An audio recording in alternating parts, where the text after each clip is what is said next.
Thank you for joining us for this webinar on being a supporting parent in Vermont Family Network's Parent Match program.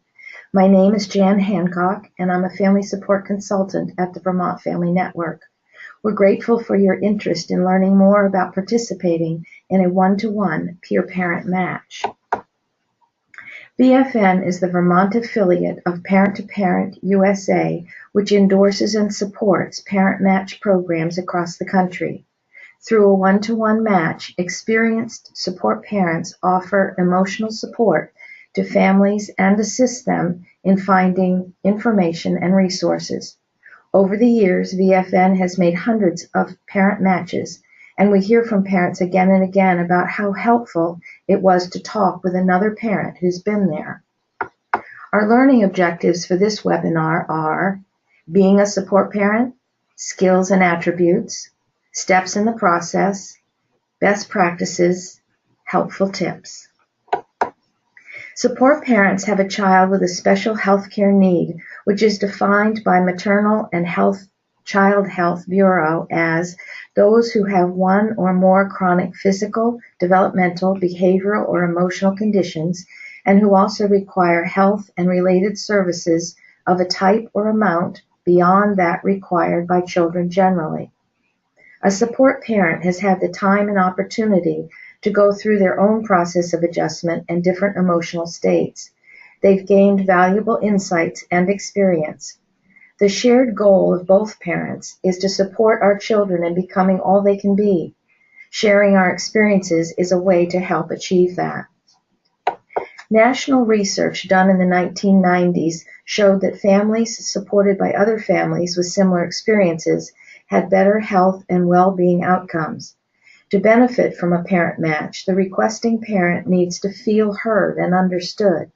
The support parent can help the other parent feel less isolated by using good communication skills, by listening carefully, and affirming the family's experience. Reflecting on and understanding our own values and beliefs helps with listening non-judgmentally. The maturity and empathy that come from our own experiences make it easier to truly hear the other parent.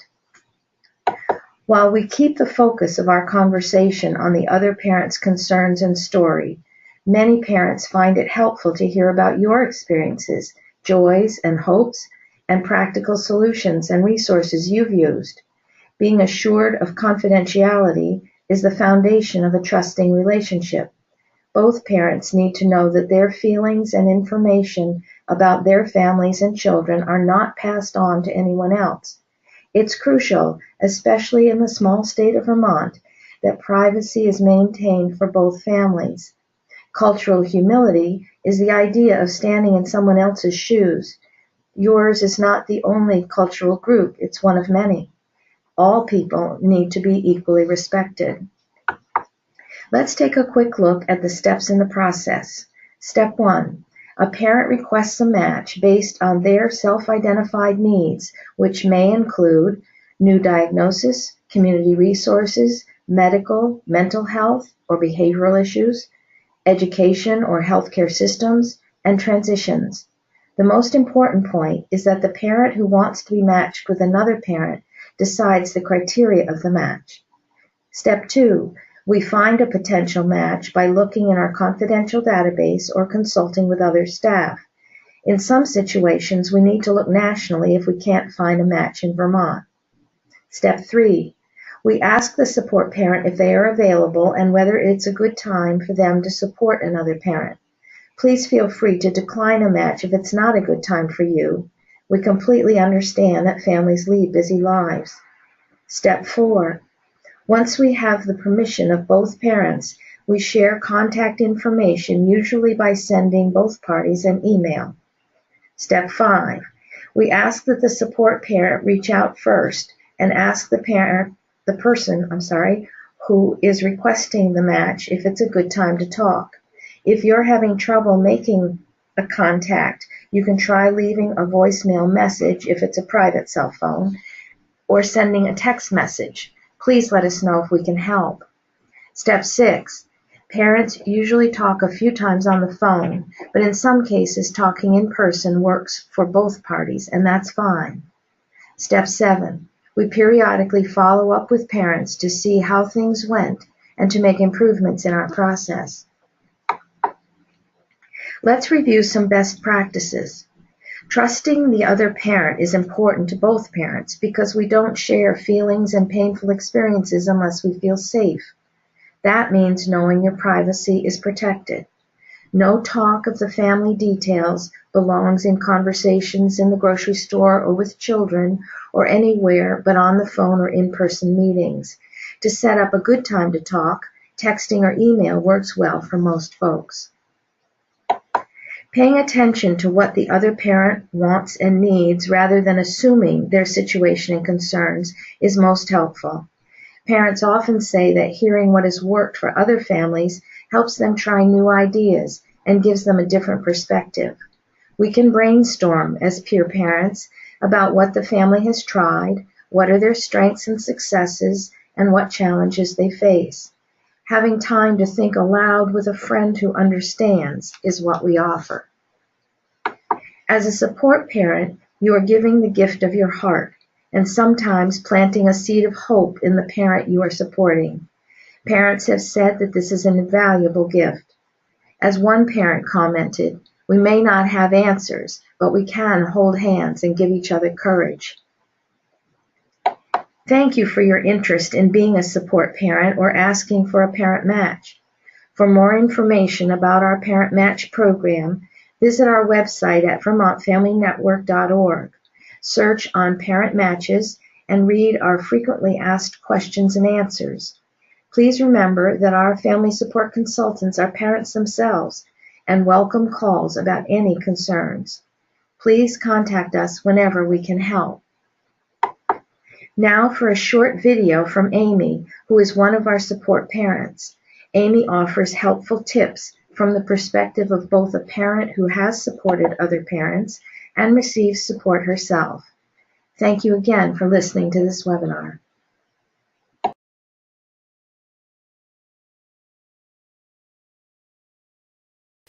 So I have had 3 parent matches, and each has been a really unique and wonderful experience.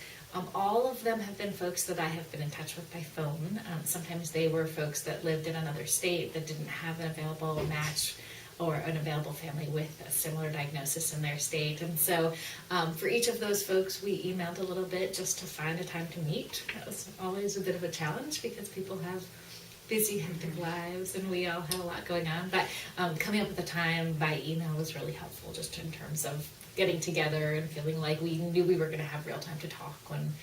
When I made the first call, I called and introduced myself and had a relationship by phone where we had a couple of conversations.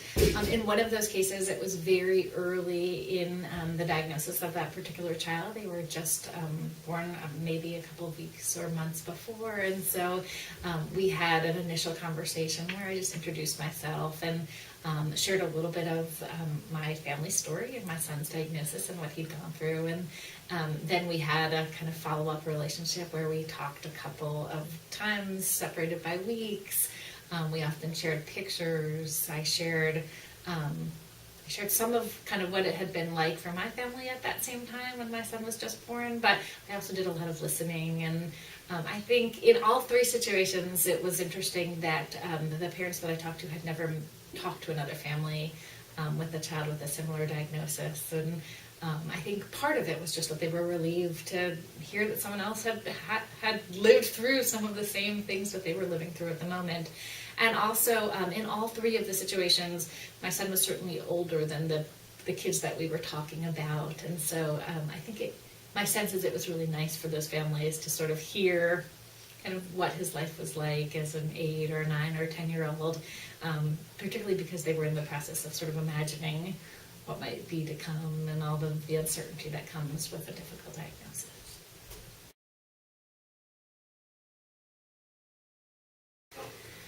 Well, I think there are, many people could be really good support parents. I think in my experience, the things that I have felt like were important were really the ability to not only share and to be comfortable at answering questions and sort of talking about, some of the details of your experience, your thoughts, your emotions, your relationships, and how they might have been impacted by having a child with special health needs, but also someone who's really prepared to listen. And a lot of what I did was mostly listening. I think people sometimes assume that as a supporting parent, you're going to do a lot of talking and a lot of sharing. And I think what I have found interesting about the process is that your ability to listen to someone else's perspective and kind of honor and validate that is as important as your ability to share your own perspective.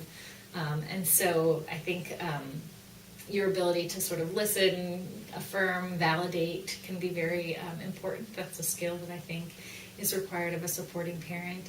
And also your ability to share your story, but to share the parts of your story that people are interested in, sort of need to hear in that particular point in time, is important from my perspective. And so it's not necessarily to share every detail about your story and the full kind of chronological progression that your child has made, but to think critically about what that person wants and needs to hear at that particular time, and sort of to share selectively. And I think that often requires a little bit of thinking about to make some decisions based on what you think the other person needs.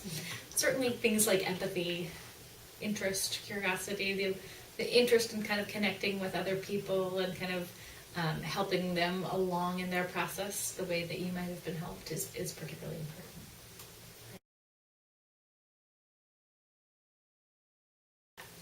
I think I might have helped in a couple of ways. I certainly hope that I was helpful. I think one I mentioned before, that often the families that I have talked to have never talked to another family who has a child with a similar diagnosis before. So I think some of the role that I played was just really highlighting that concept that you're not alone and other people have gone through the same journey that you have gone through. I have tried to sort of share resources with families, and I think that's been particularly well received. I often share that I came to those resources kind of late in my own journey, and I have wished that there have been people along the way who had said, you might want to look at this website, or you might want to be a part of this listserv. And so it's been really nice to be able to tell people earlier some of the things that I found only by trial and error. So I think that was often appreciated. And I do think it's been helpful for people just to hear about someone else's journey and how your child is doing now, and some of the things that we thought were so difficult early on, or were going to be such challenges, which have now become kind of routine parts of our life. And I think that's been comforting for people.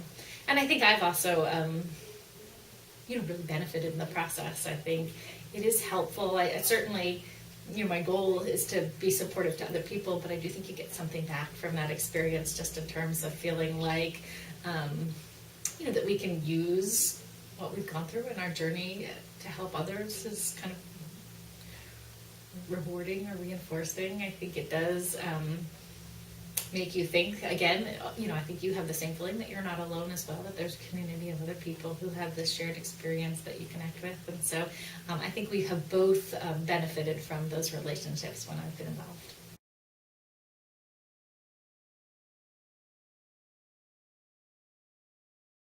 Again, I think it's both parents' interest in kind of hearing and learning from each other. Ideally, it should be a relationship that is mutually beneficial, although one parent is certainly in the supporting role and the other is seeking support. Oftentimes, going into that interaction with the idea that we'll both probably learn something has been really helpful. I think good matches often don't necessarily have to be the same age, the same gender, but I think it is helpful to be, somewhere around the same kind of chronological life experience. And so often we've talked to families who have kids that are younger than my son, but we're not so far separated by an age gap that that we can't remember those experiences, or don't have that sort of shared sense of what it was like as a toddler, or what it was like as an infant. And so that's been helpful for us, I think. And I don't know that this is the the match is based on this, but sort of getting to the place where you're comfortable asking each other questions and open to kind of listening for a period of time or talking for a period of time is important. And I think preparing yourself that's kind of part of the match process is helpful. I think sometimes early in those conversations I will call and introduce myself and sort of say what can I do to be helpful to you?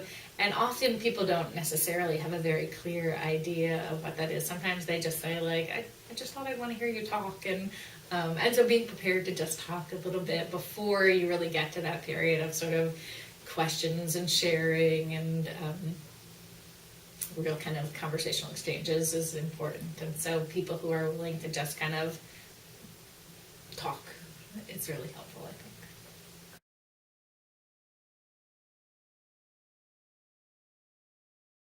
Becoming a support parent is a really, really wonderful experience. And I think, I certainly know that I personally went through all of those questions that I imagine other people ask themselves about, am I ready? Am I really in the place to support other people? I feel like there are plenty of times that I need support myself. And so I think, I certainly thought long and hard about making that decision, but in the end, it's such a great experience to do. I think I know that we are really helping other people who are lost and looking for somebody who's walked in their path. And I know that we feel like we're sharing things that we wish other people had shared early on. And so it's incredibly rewarding and meaningful to me. And I think, I imagine others would have the same experience. I really encourage them to do it. I also really think it's a great idea to reach out and request a match if you're considering that. I will say that personally I didn't do that early on, and I regret that. And I think I didn't do it for a number of reasons at the time. I just felt like I sort of knew the concept, but I felt like I don't know that I can live through someone else's experience. I'm having enough trauma of my own, and I don't want to. I thought I don't want to hear about other kids going through all the difficulties that I'm worrying and dreading about. And so I didn't do it. I didn't do it early on, and I didn't reach out and connect with the community of other folks who have the same diagnosis that my son does as early as I think I should have. And it's one of the things I regret on kind of our early journey. And I think, I think in retrospect, I think I was a little bit scared. I think I felt like I have all I can manage right now, and I don't want to add, more to that path. But once I did, and I first did by attending a conference of families who had the same diagnosis, and then making some connections there and kind of following up with those people long term. I think once I did, I realized the incredible benefit of just sharing and having someone that you can ask a question of, and touching base with people and asking their experiences or asking if this is typical. It can be just so comforting to feel like you have community surrounding you, or that there's someone in the world that gets exactly what you're struggling with. And so I encourage people who haven't done it to reach out and do it. And if you feel like you've gotten to the other side and now are in a place to sort of share a little bit about what you've learned, I think it's a great opportunity to do that as well. Just in terms of the suggestions that I might have for a new support parent, there are a couple of things that come to mind. The first is certainly take a little time to prepare. Think a little bit about what, the sort of key markers in your journey might have been, or the key things that you wish someone had told you early on that you might have missed, so that you have a little bit of a sense of feeling like you have some things you could really support another family with. Remember this idea that you're sharing your story to help another person, and not necessarily sharing your story because you're going to run through sort of the chronological events in detail. So think a little bit about kind of how you're going to listen carefully and hear what people need, and share things that will meet their goals or help kind of address their concerns at the present time. I think not overthinking it too much is pretty helpful. think that you get the name and number, and I remember that experience of being nervous about making that contact. And so just remembering that we're all parents, and we all share the same goals. We want kind of healthy, happy children, and are looking for anyone who can kind of help us get closer to that goal. And so kind of checking any emotion you have about feeling like you need to be the perfect support parent, or you need to have a full plan for what that contact is going to look like. And then finally, I think just remembering to be flexible. And flexible might mean flexible in what you talk about, how you connect, with the idea that, you might call the first time and realize that it's, even though you agreed on a time, it's really not a good time after all. And then finally, I think it's important to remember that often, people just feel a tremendous sense of relief after that first phone call, and you'll probably feel some satisfaction for having done what you set out to do, which is great. But remembering that ideally it's a longer term relationship than a single phone call. So remembering to do some follow-up, to reach out again, to check in and ask how things are going. And I found it really helpful to start to put kind of reminders on my calendar to just remind myself that I had said that I would call again in 2 weeks, or that I wanted to reach out. And so those kinds of things can be really helpful, just in terms of reminding yourself about the role and sort of making an effort to be as helpful as you can possibly be.